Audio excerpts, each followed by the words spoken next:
So I'm here in the shipping kind of warehouse of Occupy Wall Street with Lisa Fithian. She's been here for a little while at Occupy Wall Street. And so we're going to ask her a series of questions kind of directed for the audience of occupiers themselves. So hopefully if you're watching this, you're an occupier, and you'll be learning a lot about, what a really skilled and learned activist of many years has to say about what she's seen here and at other occupations. So just to start with, Lisa, maybe you could give us a little bit of a brief background about yourself. Sure. Hey, everyone. So again, my name's Lisa Fithian, and when I was a young person, the age of many people here today, in high school, I learned two really important lessons. One was that there was injustice, and that people working together, organizing together, could actually make a difference and make a change.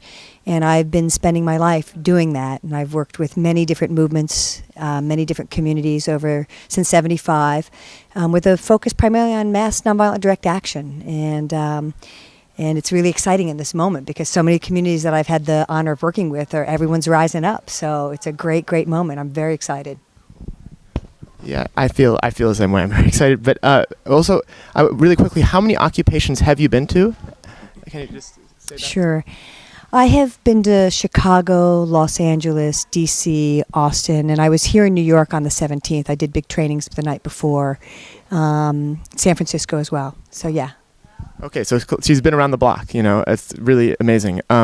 So I guess I've been amazed at how kind of insightful you've been about what's going on here, even though you just kind of got here and you revealed so much that I didn't know about what was going on. And I kind of want to know what questions do you feel like we should be asking you?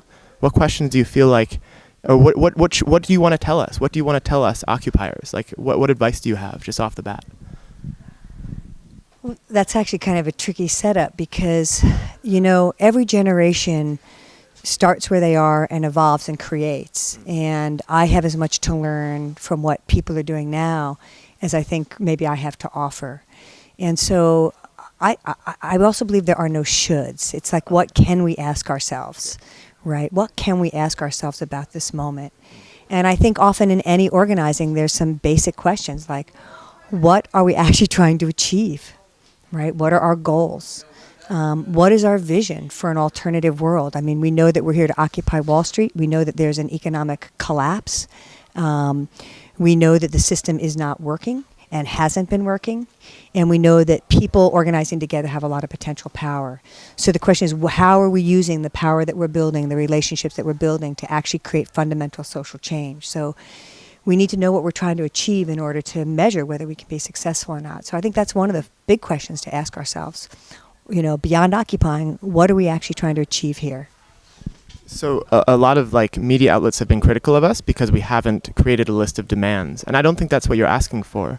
So what would a reasonable goal to you look like for a movement like this? Well, it's... I don't even know that this movement knows you can get there because there's some foundations of building some community, some common analysis, some common values that I think we're in the process of evolving. And until we have some of that commonality, it's hard to come up with what's your collective vision. But I actually do believe that at some point we have to be able to clearly articulate what it is that we want, whether you think of it as a demand or a vision. Demands are often things that we understand them as things that we make to the people in power that are opposing us, that we want them to do in order to remedy some injustice. And in fact, in this moment, there are some things and there are issues out there that community-based groups and unions have been organizing on for a long time around Wall Street that we haven't completely achieved, particularly around the foreclosure crisis. And so I know that there are community-based movements that have some clear demands around concrete campaigns that we could be adding our energy to. At the same time, if you look at some mass movements, there's an organization called Otpor that was the movement that overthrew Slobodan Milosevic. And they came out of the same lineage and learned from Gene Sharp, who has a paper out today called From Dictatorship to Democracy. And it's a lot of what informed how the Arab Spring organized as well. And they had three things that were really, I think, important to understand. One is they actually developed a vision document about the world that they wanted to see. and how it would work. And they basically printed up hundreds of thousands and said, if you believe in this, if this is your vision, you can identify with this, then you are Atpur, right? So it was, but it was around a particular concrete vision. And then the second piece, they used the image of the fist, the white fist, which became this iconic image that began showing up everywhere. And I think visuals are actually really important, and that might be a question, is how are we visually communicating what we're doing?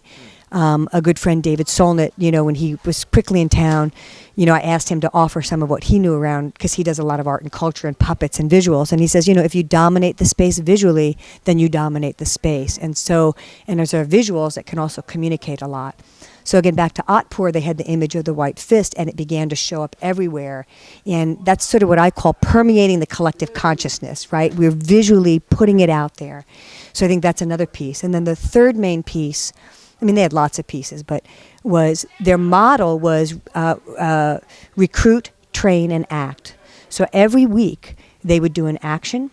They would recruit people at the action to come to a training the next week. They would train people in what they needed to know to organize the next action, to recruit people, and then get them to the next training.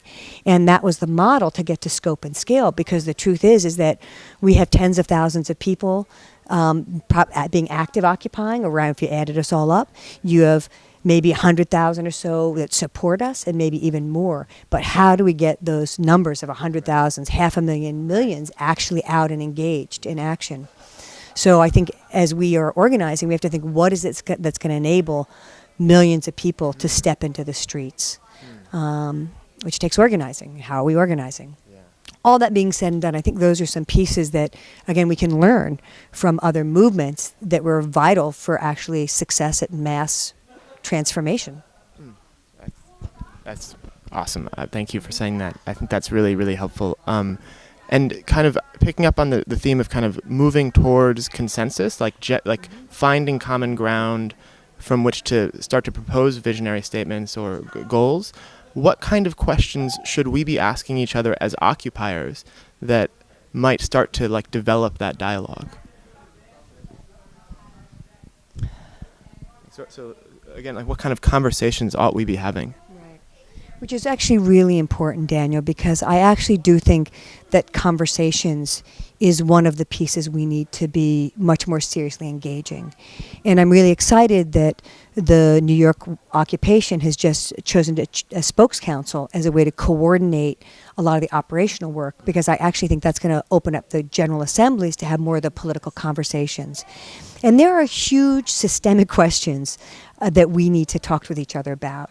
Because talking enables us to learn from one another. It begins to build a common language. We begin to see what values we have in common or we don't have in common, and generating ideas for solutions. So, problems, we often think that problems are what move people, and they don't. Problems create bitching, apathy, complaining. But it's when you get to solutions and the possibility of something other, the third way, is when people actually start opening up and coming back to life. Problems are the space of death, right? Yeah. Solutions are the space of life, and opening that up.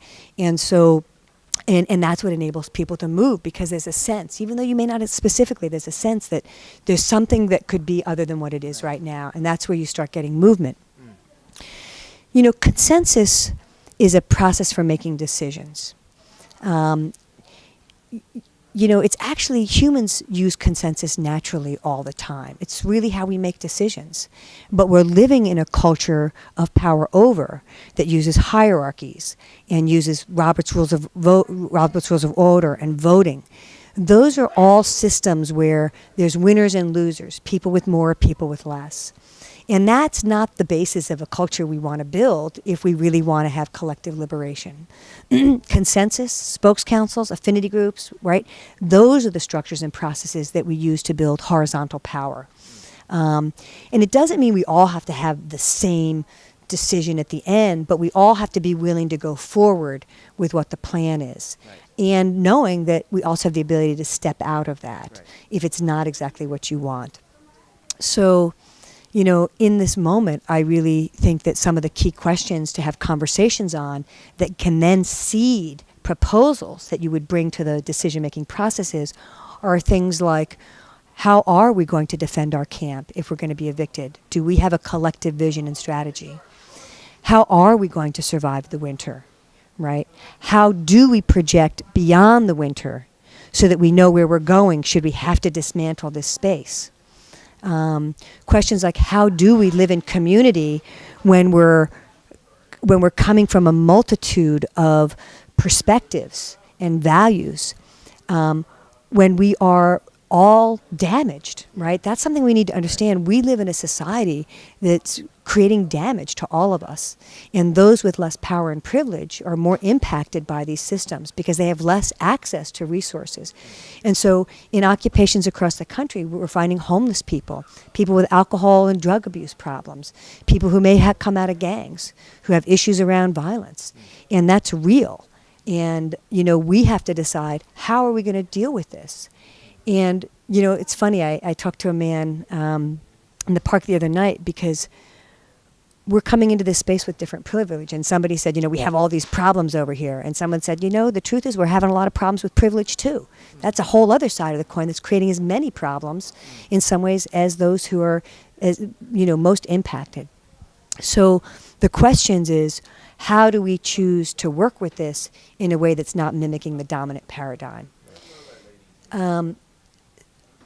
So I believe in a friend of mine, Starhawk, in one of her books, Fifth Sacred Thing. One of the things was there will always be a seat at the table. And I think we have to understand that food is vital to life. And as long as we have food, we should be denying no one food. One story was, the homeless and the drug addicts are coming because they can get food. We need to stop the food. It's like, no. They need to eat too. That's vital to people's survival. And if they're going to heal, they need to be supported and nourished, right? So we can't turn people away. I believe we need to begin to look at creative processes for healing. And so a lot of people, this might not be so linear, but that might be okay. The way our society deals with problem people is they throw them away, they put them in prisons. They used to put them in mental institutions, but now with no money they can't. So we have a lot of people with mental health issues as well. So are we bringing in, what other resources exist in our world to support people? Are we accessing those resources and inviting them to be a part of our community to help support the greater good? I wonder, do we start Al-Anon meetings in the park, right? So then you have the issue of, well, what if people aren't taking advantage, or we've talked to them and they're not doing it?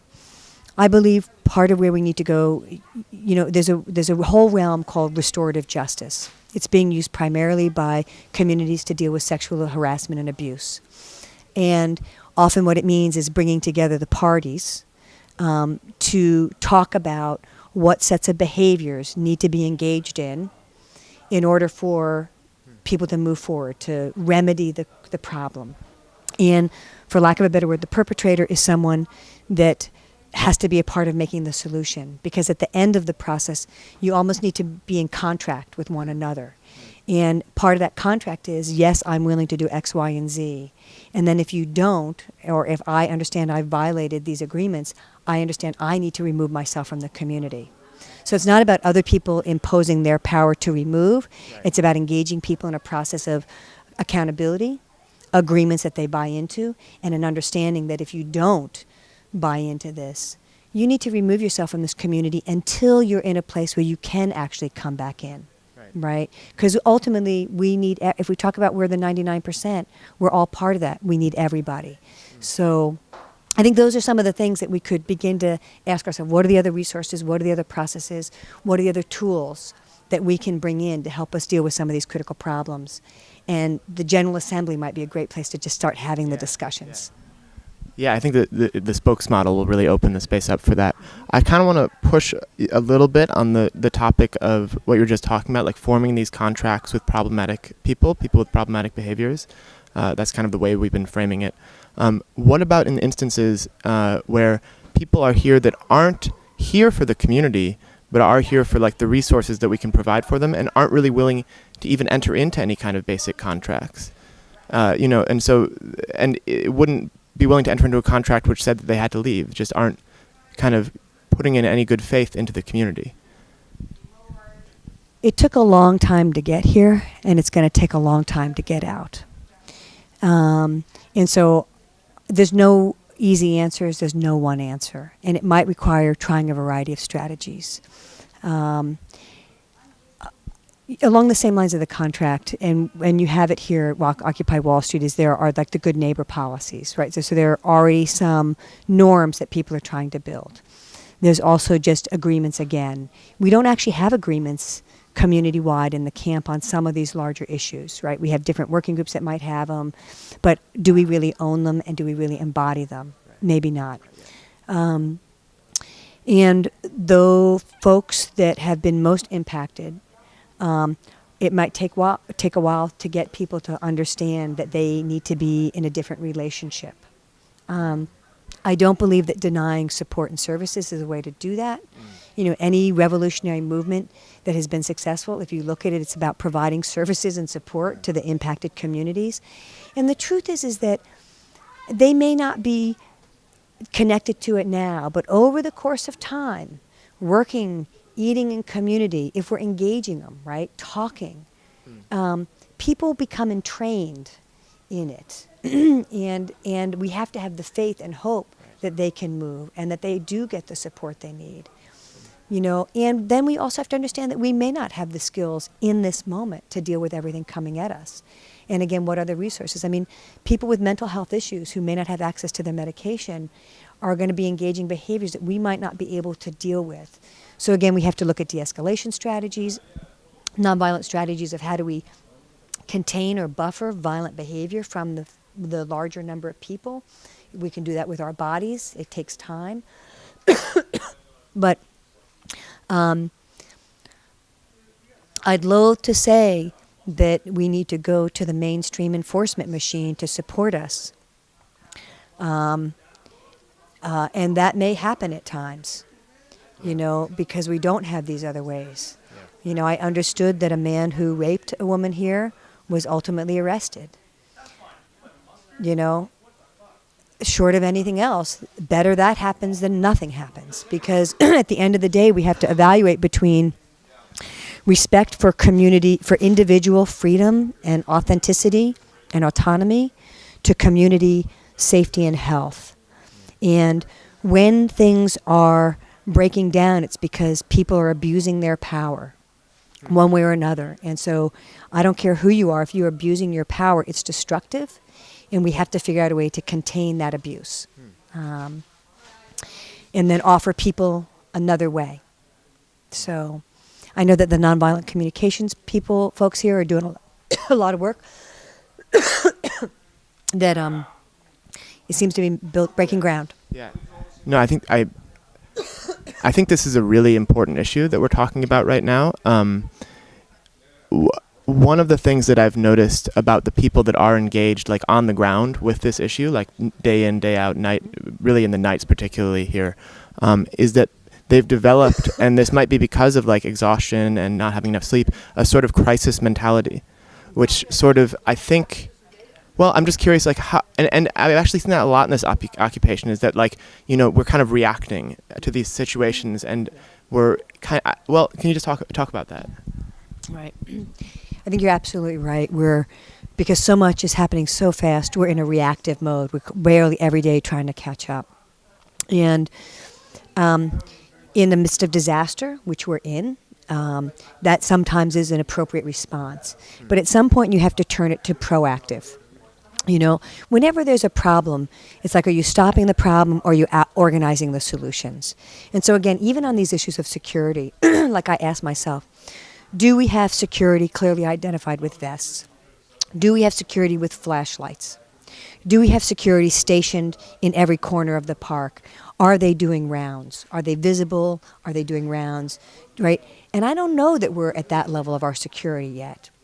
But those simple things could just definitely turn the dynamic, because if people know that other people are watching and that people are available, it changes the dynamics. And it's not about becoming authoritarians or cops. It's about holding a safe space, being present, supporting people, and being available to de-escalate if something does break out. Thank you. just wonderful. I hope a lot of people see that that answer you just gave. So I'm going to shift a little bit to like a slightly different topic. Well, maybe slightly different, but what is something or some things that we should be doing here that you don't see us doing?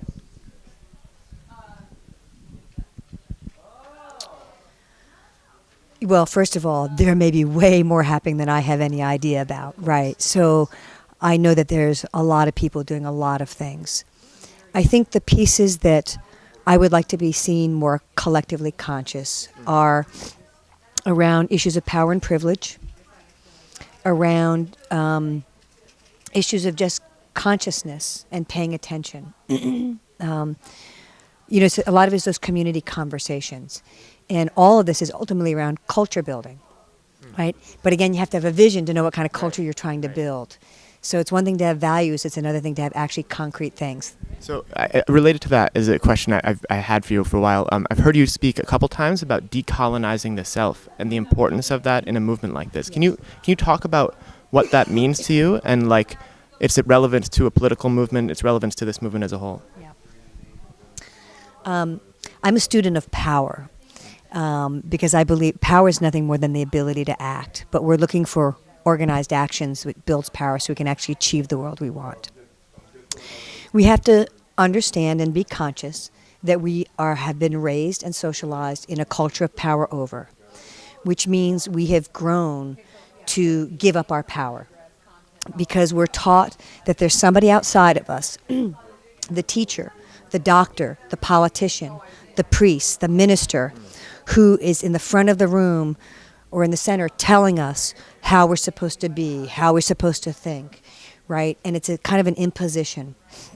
What we're trying to do is build a culture of power within and power with, where we understand we all have power through our ability to act, and that collectively we have a lot of power to build new structures of liberation.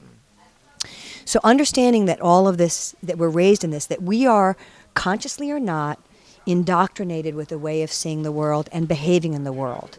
And this is where issues of privilege come in particular on race or gender or sexual preference.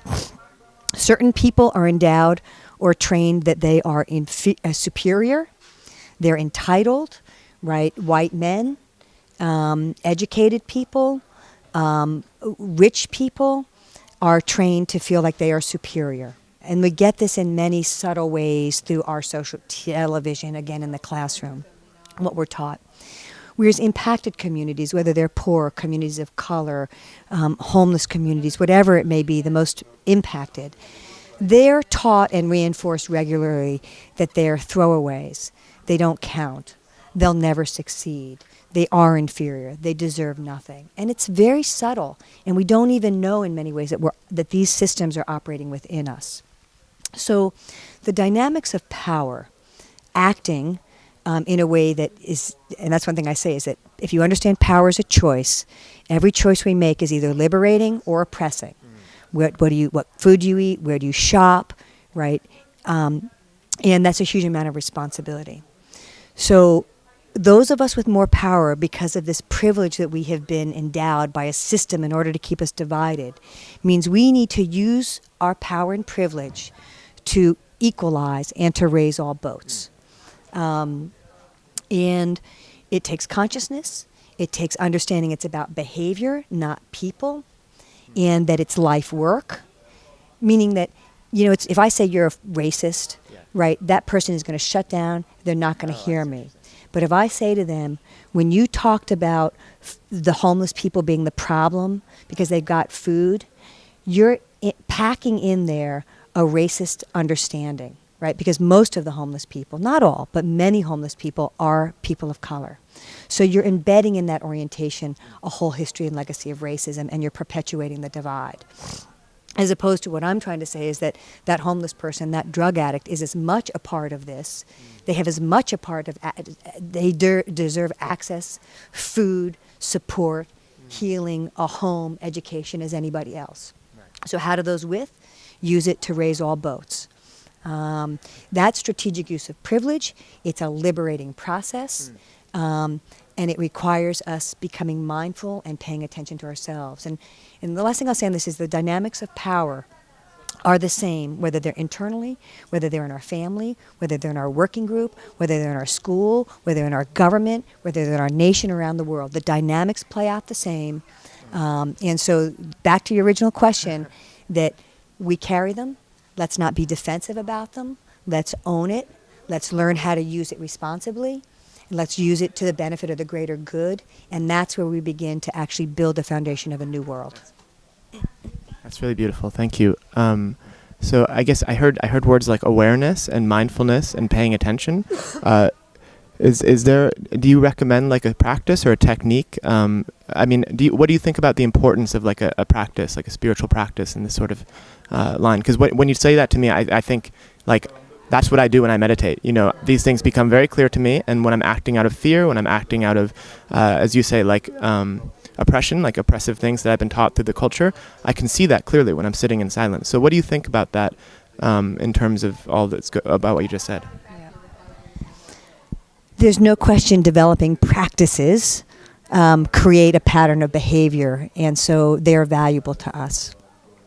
When I was younger, I made a distinction between religion and spirituality. It was very liberating. And I do believe that what we are doing and this work that we're doing is sacred work, that none of us hold it all. None of us have an original idea. This is what's coming through, what is wanted in this moment. You know, 2012, people talk about it being the apocalypse, but really if you go look back at the Mayan cultures, it says that 2012 is going to be a moving to a level of higher consciousness, and I think that's what the Occupy movements are about. You know, religion has been a vehicle for oppression and division for generations. You know, the pagans were practically wiped out by the Spanish Inquisition and the Catholic Church. So I'm very careful around religion. But as a person who understands that there are forces outside of our human bodies that play here, and there are benevolent forces and there are negative forces, and that these energies, I think of them as energies, are available to access.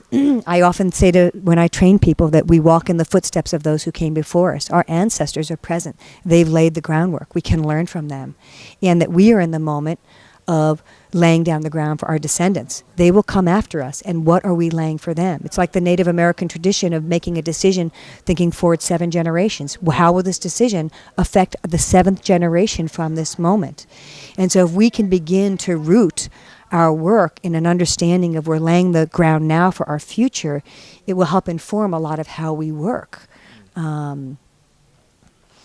So I think that meditation is an important tool. It's not accessible so much for those of us that are kinesthetic, but we can do walking meditation. I think that the most important thing that any of us can do, though, no matter what your practice, no matter what your religion, your spiritual orientation, is to breathe, is to keep breathing when we get stressed, when we get afraid, when we get anxious, when that uncertainty comes. Can we breathe and bring back and know that the air is our life? It's where we get our chi, our vital energy. We cannot survive without air. Or water, which is the other thing. It's like we are often running in a state of dehydration, and we need water to keep things moving through our body. You know, really, you know, there's the elements of earth, air, fire, water, and spirit. And all of those elements are vital and can be called upon.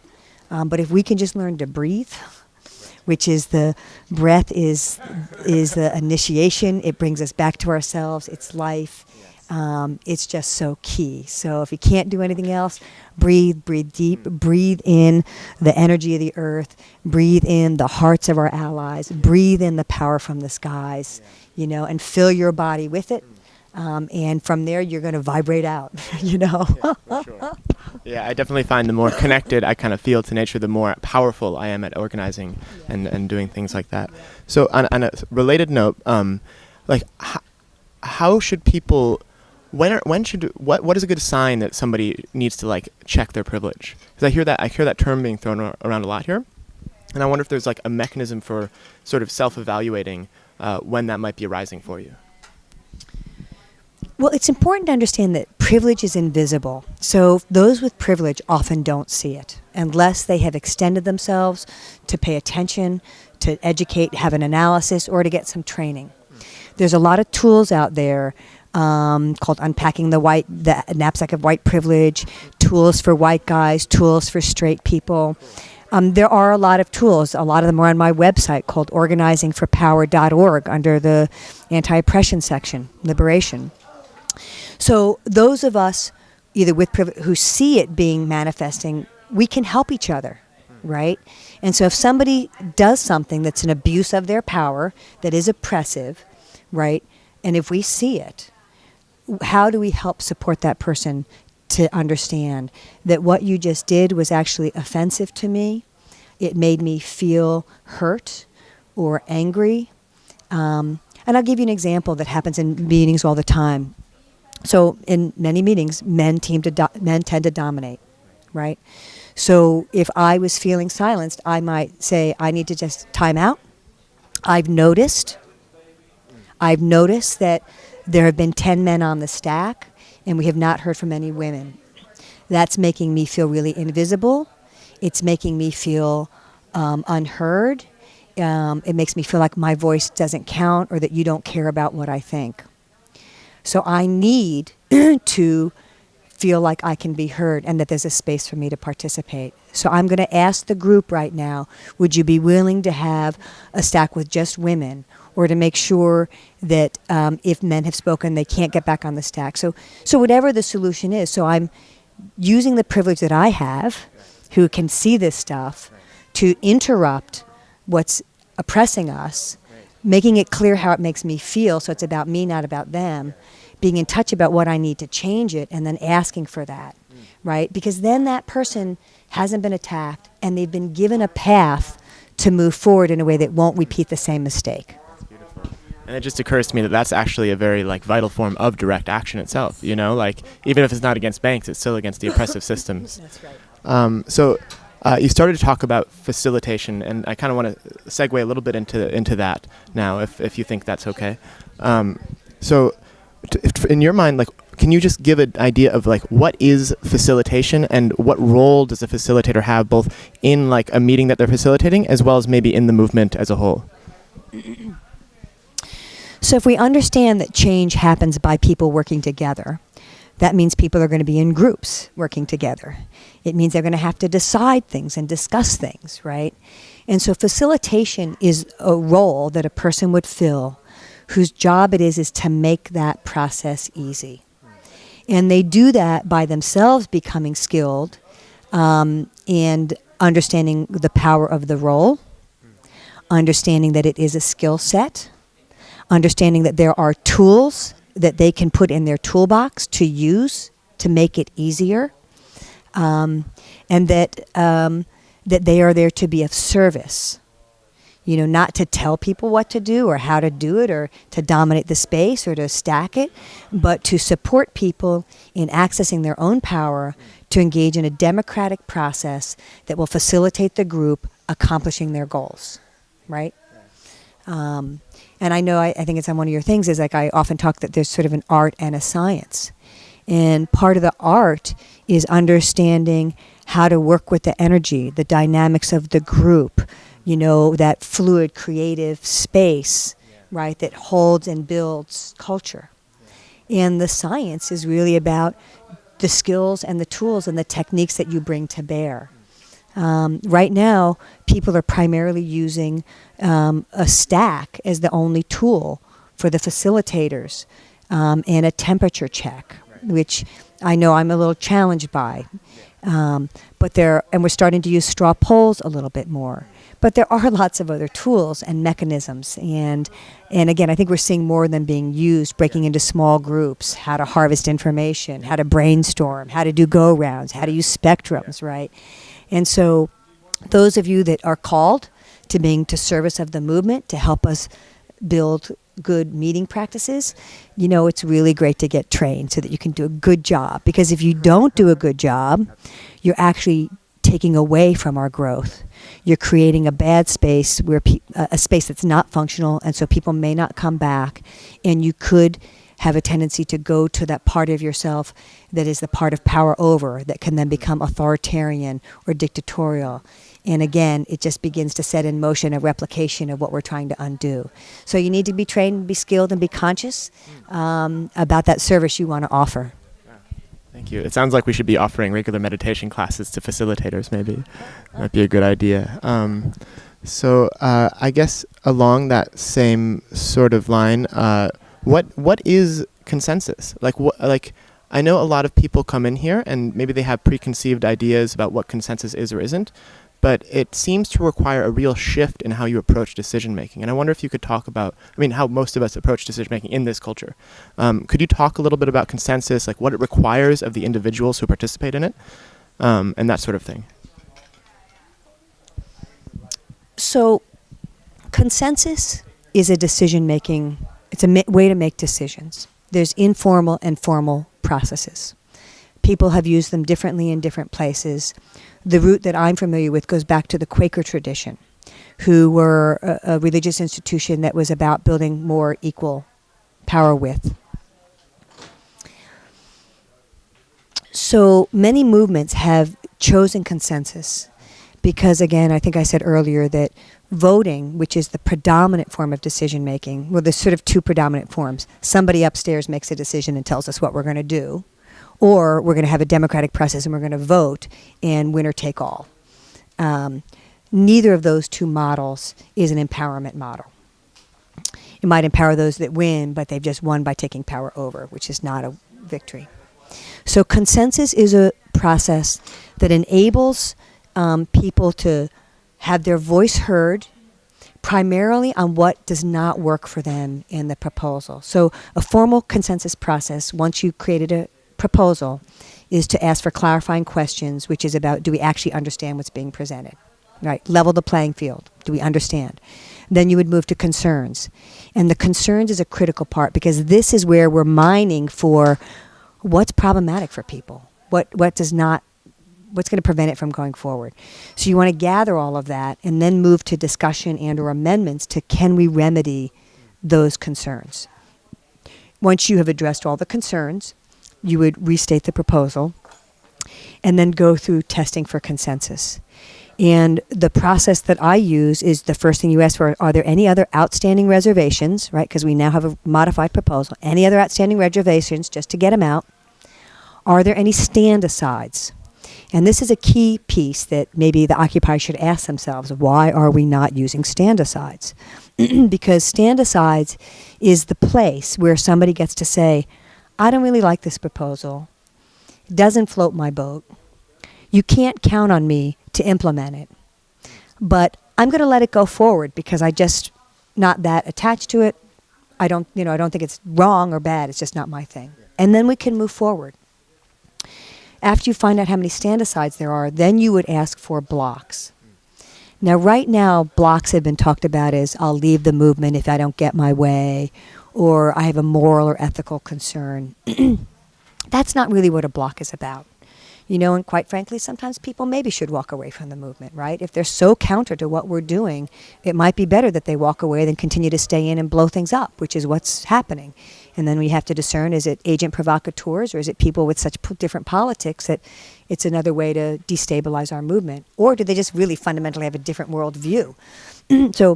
But back to the block piece, really what it is about is that you believe that this proposal, if it goes forward, is so fundamentally opposite of what we're trying to achieve or could put our overall mission at great risk, that our whole endeavor could collapse.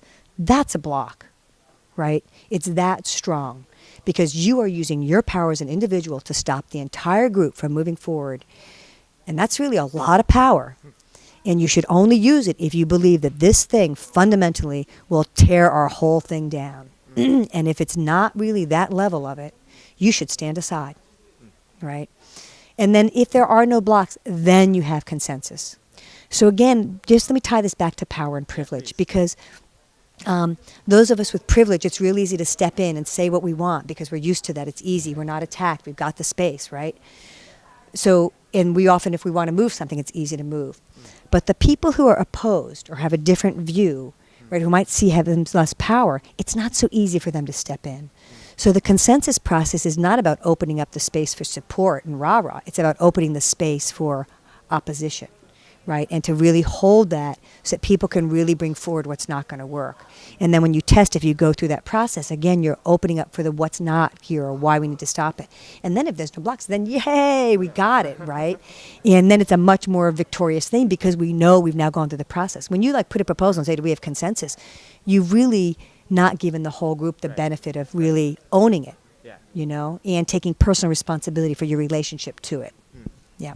So I think that's really important. But I also wonder, as facilitators, like, obviously we can make consensus decisions that don't sort of generate this inclusivity or democratic, like this kind of new citizenship that I see us forming here, or whatever you want to call it. You know, we're kind of generating a new common, I kind of think of it. And sometimes we can form consensus decisions that don't really seem to do much in the service of that. And I wonder how we can be sure that when we're facilitating a meeting, we are doing it in a way that kind of leads to that, and not just kind of plowing through and making sure decisions happen or something. Well, first of all, I want to roll it back and say, I never talk about citizenship, and I wouldn't talk about new citizenship, because there are many people in this country who are building this country, who are doing work every day, that don't have citizenship. And when we talk about building citizens, we're excluding them. So this is just a little learning moment, because a part of our Main Street culture that has privilege of citizenship only see that. So it's just a little practice I've had over the years to say, check the word, right, when we're building the 99%. So what word should we be using for that sort of thing? Like creating new people, maybe, or creating new consciousnesses? I don't know. People power. People power. People power. And sometimes if I use it in my writing, I'll talk about residents. Those of us that live here, right? It's inclusive. We all live here, right? Presidents are people, you know, people power, which is really is what the tradition that this movement is in. It's a people power movement. And there's things that we can learn from that as well. There's been people power movements before. But I think if I understood your question on the consensus piece, one of the things I would say to the facilitator or the working group, whoever's moving a proposal, is that, one, have all the stakeholders had an opportunity to weigh in, right? And I often like to, a lot of times proposals will come from a working group, which is very appropriate. But what would it be like if we went to the General Assembly and had small group conversations about park defense strategy, and then we harvested all the ideas and then brought that to the working group to then build a proposal with input from the whole, and then they bring it back, right? It's going to be better proposal because you've had the benefit of the greater input. So that's one thing we might do. If you're working in a working group and you're trying to move a proposal, like one of the guys said, the reason I don't like this spokes council of Occupy groups is because some groups are going to get left out. Like the drummers might not, in fact, be one of the operational groups. But you know what? They are stakeholders in that park. And so the question is if you're coming up with a proposal to move, make sure all the stakeholders are part of that creation process. Because if they're not, if you're going to bring that proposal, you're going to hit up against them. So you want to organize, and that's the other thing about consensus and decision-making and facilitators. You know, the meeting is not just the moment. It's preparing for it and following up after. And that works for any kind of meeting. And so I guess the short thing I would say is that if you're dealing with an issue that affects many different groups or people, try and make sure that you have those groups and represented. So that way we're not speaking on behalf of groups, making assumptions, but people can actually advocate on their own behalf about what is going to meet their needs. Okay. Yeah, that was certainly part of it. Maybe I can explain a little bit more, and that was very useful, but also, like, I'm kind of wondering, so it's easy to see a meeting as just a meeting, you know? It's easy to see these working group meetings as just meetings. Can you, like, put them in a greater context so that we kind of understand what it is that we're really doing when we come together and, like, talk about these things? Well, I think you have to understand that we're building a new society is really what we're doing. And that the meetings and the processes are all just the path we're walking through. And, you know, it's, I told this story earlier. This moment reminds me a lot of New Orleans after Hurricane Katrina. I spent a year there working to build a radical horizontal organization called Common Ground Relief. And what we did, and it's very similar to these moments because we were in the midst of a man-made disaster, both in New Orleans and right now. We had large numbers of people being very devastated and impacted, losing their homes then and now, losing their jobs then and now, losing all their security, being separated from their families. It's happening now. Then you had a collective response by people around the country who wanted to be part of, wanted to help, wanted to give material aid, wanted to put their bodies and help. We came from all different walks of life. It's happening now. We brought with us all the damage of our society, and it starts manifesting. Happened in New Orleans, happening now. And then we're trying to figure out how do we deal with it? Building community, building agreements, building structures. We're doing that now. The only way to address these things is through our meetings and working together in small groups to do it. This is building a new world. So in New Orleans, what we did is we figured out everything, and this is what was prefigured by what we did in Seattle 10 years before in the whole global justice movement. We come to a place of ground, and we make sure that there's housing for people, and that there's food for people, and that there's legal support for people, and there's medical support for people, and there's childcare for people, right? There's radio stations for people. There's access to computers, right? Everything people need to be wholly present and authentic and be able to fully participate. So the processes by which we achieve this is ultimately in a lot of meetings and building that culture and community. And so everything we do, I think about fractals. You know what a fractal is? I hardly know what it is, but repeating patterns. So how do we take everything we do and compact it? You know, that's how I do my facilitation trainings in a lot of ways. So that how are our meetings building community by having check-ins? How do we have equal power by having good facilitation and using tools to equalize power? Like one thing I've done in meetings where you have people that dominate, you give people a set number of chips. Every time they talk, they put a chip in. When they're out, they can't talk anymore. Shit out of luck, right? So how do we in our meetings and our personal participation embody everything we're trying to do, right? So our meetings have beginning, middle, and end. Our meetings have grounding and energy. Our meetings have good tools and practices on anti-oppression. We have time to use creative times, small group times, right? Because again, we're practicing our new world this very moment now. And if we understand that, then we understand that we are in a living revolution of creating a new world. And so that's why it's so key. That's awesome. Thank you so much. That gave me shivers, and I love that. Okay, so sort of on a somewhat related note, but in a slightly different shift, I see a lot of facilitators here have kind of just taken the model they've gotten through the facilitator training and then just adhered to it without deviation. And one of the things I noticed in your training was the kind of flexibility that you displayed as far as like approaching different problems that arose and kind of spontaneously generating practices that would sort of get you unstuck.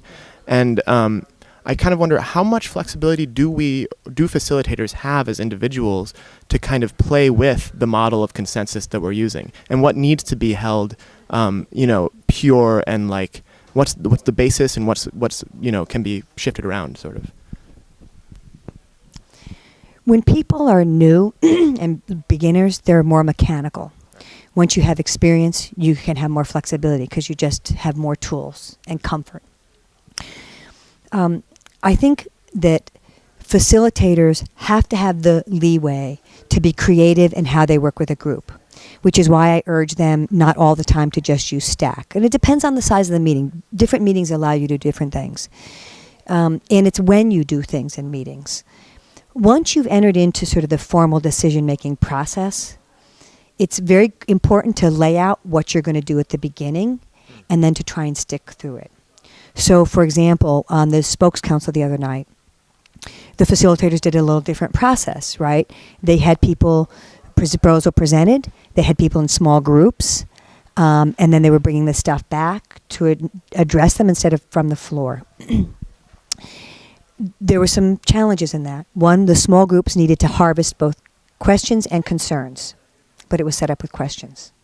And then when we did bring it back and answered all the questions, then they opened it up again to have more questions, which was going off the process they set up.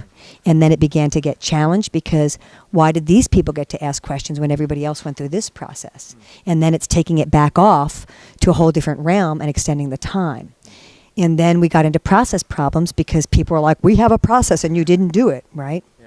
So again, it's part of training and culture building. Facilitators should know the process they want to use. They should try and lay it out clearly. They should try and adhere to it because, again, their job is holding the structure that makes it possible for everybody else to move through easily. And if they're changing it up a lot, it can become destabilizing. At the same time, shit happens in meetings, right? And if you're stuck to a linear process sometimes or stuck to a stack, it makes it harder for the facilitator to bring in creative tools. I think the facilitators did a great job, though, using the straw poll at that meeting as well, and what we would call using the group. Because what you saw, which happens in many of these meetings, is that there's a set of people that have a different perspective that might be blocking. And the facilitators at one point, because we've been around the block on this one multiple times, and those people who are going to block were never going to change, that they had the ability to use the group to ask permission, can we just move forward to the decision-making process? And they asked, how many people think we should now go to test for consensus? And when the whole group raises the hand, and if you don't, you have the will of the group to move there. Even if somebody's saying, we didn't do this over here, right? And then they ultimately didn't have the consensus, so they moved to a vote. And the vote showed, by 280 plus to 17, that really there was an overwhelming consensus of the group that this was needed. And there were a small number of people who actually, if they had known about stand-asides, might have stood aside. The end of the day, the process ultimately worked because everyone had their say. Everyone has had a process, and they actually got to a decision that really was the will of the group, even though it had to be through voting. And that's the thing. Consensus requires people coming together with some common values, some common visions, a willingness to cooperate with the group, some respect for the facilitator, right? But when people come in that don't hold those values or practices, they can explode a meeting. And some of the people that explode meetings, I can't remember the guy's name, but he has a book called Sitting in the Fire, calls that the role of the terrorist in the meetings. Our tendency is to shun them, but the truth is that person might hold a really important piece of information that we need to bring into the picture here. And so our reaction is often to push away the terrorists, shut them down, whatever. But it's almost more important to hear them and then figure out whether it's valuable or not. Because you know that if you shut them down, it's just going to escalate. But sometimes hearing them, there was just, in another meeting I was at, there was a man from the Ukraine who wanted to talk, who didn't understand our process, who kept overriding the process. He kept asking and people started engaging him on the process where he had not a clue what we were talking about. If we just let him finish his sentences, it would have been done with. But everybody trying to get him commandeered into our thing where we have completely different cultures just made it even worse. So again, that's part of the facilitator knowing when to let the space stay open and when to bring it back. And you have to always evaluate the needs of the individuals versus the needs of the whole group. And is it moving us toward where we need to be so that we can actually achieve what we've come together for? So that's really great. And it does, just because I'm a meditator, I kind of bring it back to meditation, just the kind of fluidity and spontaneity and kind of awareness and responsiveness you need to have and the equanimity to kind of hold all that in that space. That seems really important. So you talked a little bit about stand-asides, and in your facilitation training, you talked about other kind of slight shifts in the models that you said might be, if not a better way, at least a different alternative way that might sometimes achieve better consensus decisions. And I wonder, is it the role of the individual facilitator to invoke things like stand-aside? And because I've never seen that anywhere here. And could I just say, okay, now we're going to do this? Because it does seem like that's there's a part of me which says that's not okay. That's not what we do here. And I wonder how much of that is just fluid and how much of that needs to be agreed upon by everybody or at least a facilitation working group or something. That's balancing sort of your own individual power versus collective power. We all as individuals need to be able to take direct action, meaning just do, which is important. But we have to be mindful that we're living in trying to build a culture and a community of resistance. And we have to be mindful about the fact that we've been raised to be rugged individuals and I can go out there and do it and my idea is the best and so we have to temper that a little bit. So in this particular thing, my path would be to work with a facilitation working group. That's the group doing it. They're paying attention. They're setting it. They're evolving it. And if I tried to do it separate from them, that would be an abuse of my power. Yeah. So I would work with the group to understand it and then begin to build it into the process, right? Because you can't, we're not in an insurrectionary moment with the state or with ourselves. So we don't want to just go in and try and turn everything upside down in the moment, which was I had this image. It was, there was a man in Russia who was being interviewed about what was perestroika like when Gorbachev came in and he changed from the Soviet Union to Russia and changed it all. And somebody was in his home and he interviewed the guy, said, "What was this like?" And the guy scratched his head and he went over to the wall and he took the painting on the wall, took it off, turned it upside down and put it back on the wall. Image has always stayed with me because it's like, how do you just completely invert everything on its head? Yeah. Community building, culture building takes time too. So having stand-asides in is a critical part because we're getting blocked so quickly. So we have to bring it back into the process if we want to do it. Building it with the facilitators, getting people comfortable. And then when you go to the General Assembly, again, it's about transparency. Saying, you know what, guys? We've been doing this. This is how we've been doing it. We've just learned there's this other piece. We think it could really help here. We want to start using it tonight. Any major concerns about that? Okay, if not, great. Let's go forward, right? You could do a straw poll. How many people think that they'd be willing to try this, right? But, a lot of times it's often better to make sure there's no opposition than, right? So I think that's some of the ways I would go. And then, maybe ultimately, I know somebody's talking about a little facilitation handout so people can better understand the process they're participating in. Yeah. That's a good idea. And just really quickly, because I think stand aside is a really important thing that we start to generate discussion about maybe adding into our general model. Maybe you could just say why you think what stand asides are really clearly and why they would be an important thing for us to think about adding.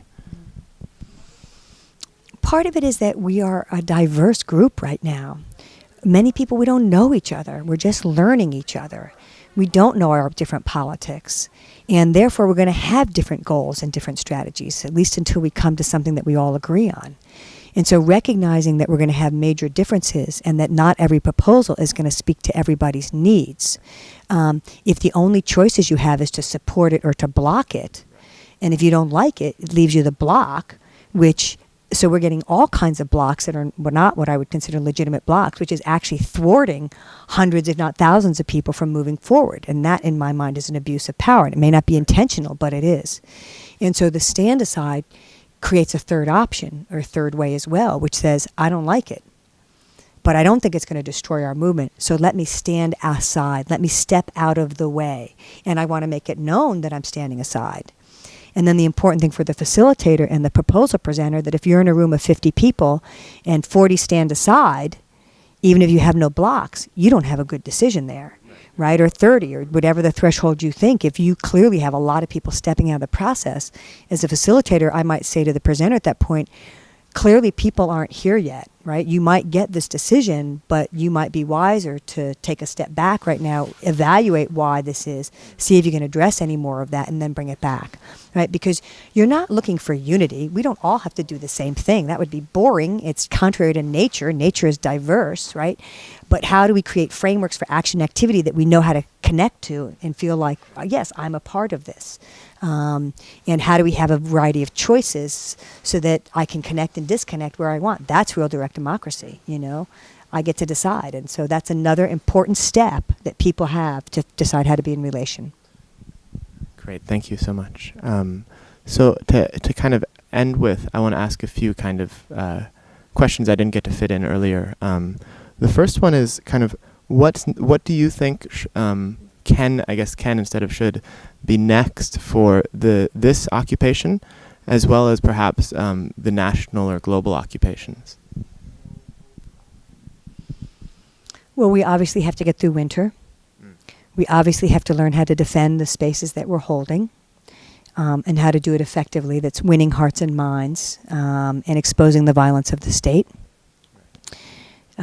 We obviously have to deal with these questions of power and privilege and community building and accountability, because that's also how we can be in relationship to other organized bases, whether it be community-based organizations or unions. We have to begin thinking, if we do have to take it down physically for people's own physical safety in the winter. How are we coming back in the spring or in the early winter? There's some exciting ideas floating. I'm just, one of the words that have come to me is taking the halls of power, because they're inside and they're everywhere, which might be great around the Martin Luther King holiday. And we're entering an election year. So I think, preparing for how do we roll out, it's that how are we being reactive, but how are we building to a different place over the course of time. There's never been a movement quite like this. It has tremendous potential. No one will know completely, but can we begin to lay down the threads or whatever that allows it to be moving in a direction that's building greater and greater and not polarizing and splintering. So we got a lot of work to do, is what I hear. Cool. That's good. Well, it's fun work, though.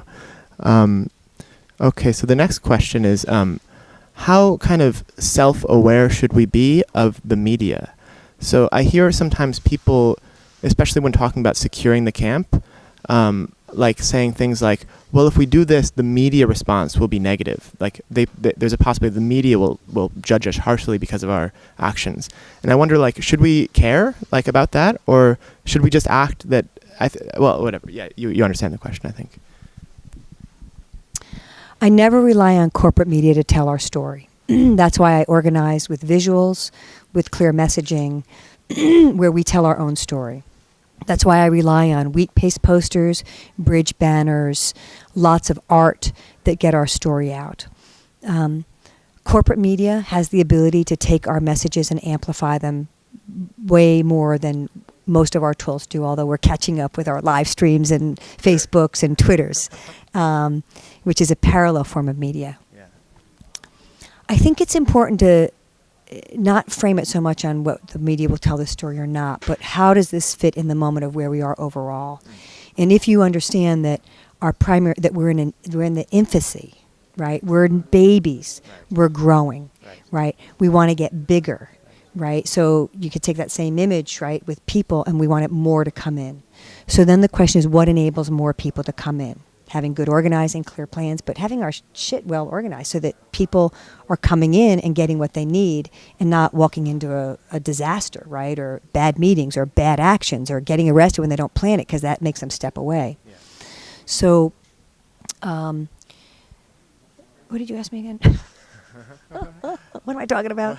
Sometimes it's to explain it. Should we be self-aware of how the media is? Oh, right, with the media.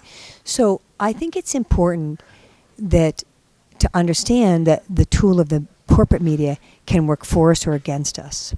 So I see a lot of professionals and NGOs and people coming in where everything's about a media event. I'm not about that. I don't like to do things just for the media. I like to do things because they're building good culture, they're modeling strategic action, they're impacting our target, right, all that. And then, how do we make sure that our story about this is told well? So then it does require evaluation on tactics. And what are the images, right? And are they bringing in or building out? If we move to tactics that are going to be alienating too fast, we'll never build a mass movement, right? And this gets complicated in the realm of historic nonviolent direct action or violence and nonviolence. A historical debate is going to play out again today. But I'm an advocate of nonviolent movement building.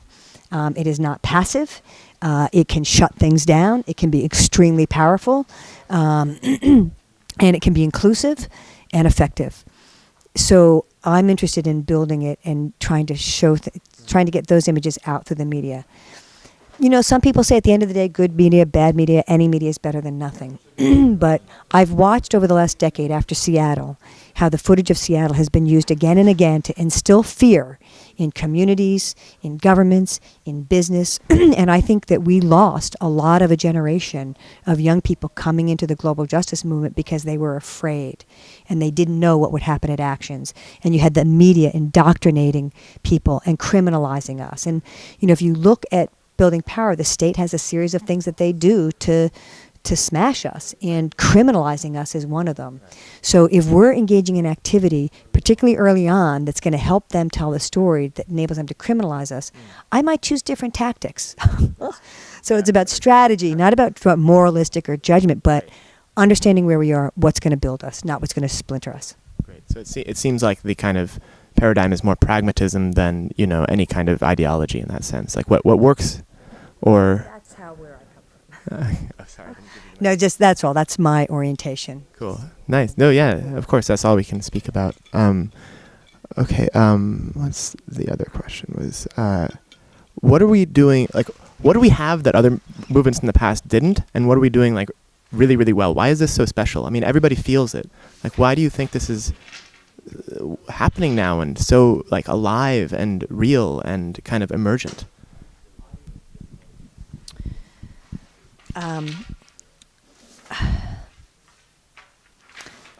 It's almost like the collective soul that has been oppressed for so long. It's like the cracks have come through the concrete, and it's all the stuff we've been carrying for a long time is coming through. And just a little short story. When we shut down the WTO in Seattle, we had people from around the world, and we were going after the capitalist system, the neoliberalist system. And we were building, and it captured the hearts and imagination of people around the world, and a very vibrant movement was coming from all the different movements, using all kinds of great creative tactics. And when I think back a lot of history, a lot of struggles are often in a context of war. And war, in my mind, is the belly of the beast. And the state controls the playing field on war with censorship and patriotism. And what happened is that when we were going after capitalism, the heart of the beast, 9/11 happened. And we got flipped back to the war paradigm. And we lost a lot of momentum. And we shifted to a different kind of movement, sort of the old left movement and the anti-right, which has been around, but it's never held the dynamics of the global justice movement. Some of that energy has morphed into the climate justice movement because the climate is crashing, right? And so, and then what happened is that in the United States and around the world, the economies are crashing. And not only are they crashing, really it's actually more about the stealing of our wealth. And I've done a lot of work between the US and Europe, and really this change in our economy started 30, 40 years ago with the deindustrialization, the demanufacturing, the shipping jobs overseas, the sweatshops, turning to a service economy, a finance economy, right? Yeah. And beginning to move from full-time paid positions. Over the past 10 years in Europe, they are going through the same thing a little bit later, and the language they use is a lot around austerity and precarity. So there's the whole precarious movement, part-time jobs, temporary jobs, right? No longer having the social service safety nets that is so strong in many European countries. They're losing. So you've had a global movement who have generations who are coming up into a period of crash as a result of a huge theft of our collective wealth through privatization and downright thievery, right? And we're watching it, and we're being impacted, and people are the foreclosure crisis and the loss of homes, of millions of homes, of families, middle-class people, right? All of those things have created this moment, and that's why I think you see it, is because consciously or unconsciously we know this shit is coming down, we know we're dying, and if we don't rise up now, we have no hope for the future. Great. So we have 2 minutes left, and so really quick, I wanted to ask another question, but I guess we don't have time, right? 2 minutes, really quick, what's the world going to look like after we win? Well, I often, some people don't like it. Starhawk has a book called The Fifth Sacred Thing, but I think it's a world that's using permaculture for sustainable design of our communities, that's working bioregionally, that understands that we have local resources and that we can barter and trade with other resources, that we have a map so we can bike from community to community because there ain't going to be transportation, and that we don't rely on social media because when they pull the plug, we need to have that ability to build relationships one-on-one and build community and use the power of story to keep bringing our history forward. So some of those are things of what I hope we have. I feel like I want to do another interview about just that topic.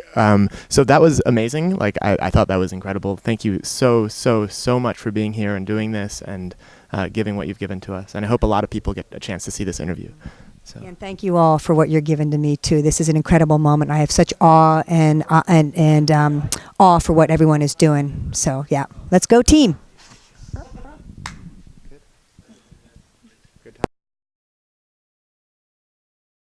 work, and they basically printed up hundreds of thousands and said, if you believe in this, if this is your vision, you can identify with this, then you are Atpur, right? So it was around a particular concrete vision. And then the second piece, they used the image of the fist, the white fist, which became this iconic image that began showing up everywhere. And I think visuals are actually really important, and that might be a question, is how are we visually communicating what we're doing? A good friend, David Solnit, when he was quickly in town, I asked him to offer some of what he knew around, because he does a lot of art and culture and puppets and visuals. And he says, if you dominate the space visually, then you dominate the space. And there's our visuals that can also communicate a lot. So again, back to Atpur, they had the image of the white fist, and it began to show up everywhere. And that's sort of what I call permeating the collective consciousness, right? We're visually putting it out there. So I think that's another piece. And then the third main piece, they had lots of pieces, but their model was recruit, train, and act. So every week they would do an action. They would recruit people at the action to come to a training the next week. They would train people in what they needed to know to organize the next action, to recruit people, and then get them to the next training. And that was the model to get to scope and scale, because the truth is that we have tens of thousands of people being active occupying around. If you added us all up, you have maybe 100,000 or so that support us, and maybe even more. But how do we get those numbers of 100,000, 500,000, millions actually out and engaged in action? So I've been amazed at how kind of insightful you've been about what's going on here, even though you just kind of got here and you revealed so much that I didn't know about what was going on. And I kind of want to know what questions do you feel like we should be asking you? What questions do you feel like, or what do you want to tell us? What do you want to tell us occupiers? What advice do you have just off the bat? Well, that's actually kind of a tricky setup, because every generation starts where they are and evolves and creates. And I have as much to learn from what people are doing now as I think maybe I have to offer. And so I also believe there are no shoulds. It's what can we ask ourselves, right? What can we ask ourselves about this moment? And I think often in any organizing, there's some basic questions like, what are we actually trying to achieve, right? What are our goals? What is our vision for an alternative world? We know that we're here to occupy Wall Street. We know that there's an economic collapse. We know that the system is not working and hasn't been working. And we know that people organizing together have a lot of potential power. So the question is, how are we using the power that we're building, the relationships that we're building, to actually create fundamental social change? So we need to know what we're trying to achieve in order to measure whether we can be successful or not. So I think that's one of the big questions to ask ourselves. Beyond occupying, what are we actually trying to achieve here? So a lot of media outlets have been critical of us because we haven't created a list of demands, and I don't think that's what you're asking for. So what would a reasonable goal to you look like for a movement like this? Well, it's I don't even know that this movement knows you can get there, because there's some foundations of building some community, some common analysis, some common values that I think we're in the process of evolving. And until we have some of that commonality, it's hard to come up with what's your collective vision. But I actually do believe that at some point we have to be able to clearly articulate what it is that we want, whether you think of it as a demand or a vision. Demands are often things that we understand them as things that we make to the people in power that are opposing us, that we want them to do in order to remedy some injustice. And in fact, in this moment, there are some things, and there are issues out there that community-based groups and unions have been organizing on for a long time around Wall Street that we haven't completely achieved, particularly around the foreclosure crisis. And so I know that there are community-based movements that have some clear demands around concrete campaigns that we could be adding our energy to. At the same time, if you look at some mass movements, there's an organization called Atpur that was the movement that overthrew Slobodan Milosevic. And they came out of the same lineage and learned from Gene Sharp, who has a paper out today called From Dictatorship to Democracy. And it's a lot of what informed how the Arab Spring organized as well. And they had three things that were really, I think, important to understand. One is they actually developed a vision document about the world that they wanted to see. and how it would. So I'm here in the shipping kind of warehouse of Occupy Wall Street with Lisa Fithian. She's been here for a little while at Occupy Wall Street. And so we're going to ask her a series of questions kind of directed for the audience of occupiers themselves. So hopefully if you're watching this, you're an occupier, and you'll be learning a lot about, what a really skilled and learned activist of many years has to say about what she's seen here and at other occupations. So just to start with, Lisa, maybe you could give us a little bit of a brief background about yourself. Sure. Hey, everyone. So again, my name's Lisa Fithian, and when I was a young person, the age of many people here today, in high school, I learned two really important lessons. One was that there was injustice, and that people working together, organizing together, could actually make a difference and make a change. And I've been spending my life doing that, and I've worked with many different movements, many different communities since '75, with a focus primarily on mass nonviolent direct action.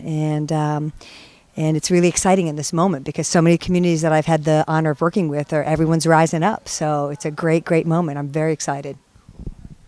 Yeah, I feel the same way. I'm very excited. But also, really quickly, how many occupations have you been to?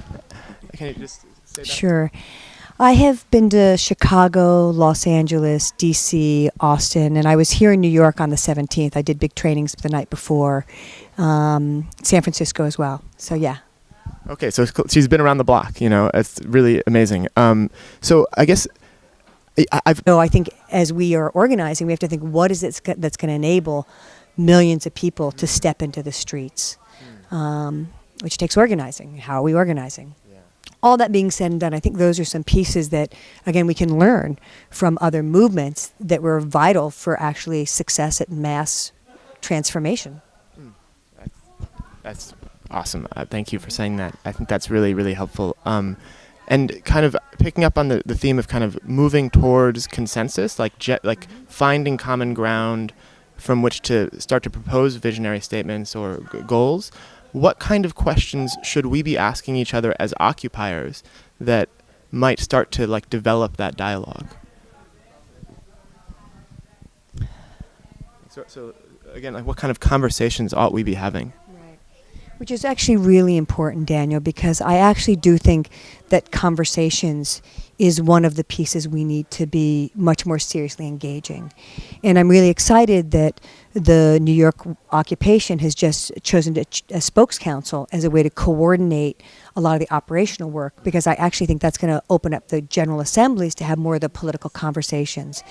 And there are huge systemic questions that we need to talk with each other about. Because talking enables us to learn from one another. It begins to build a common language. We begin to see what values we have in common or we don't have in common, and generating ideas for solutions. So, problems, we often think that problems are what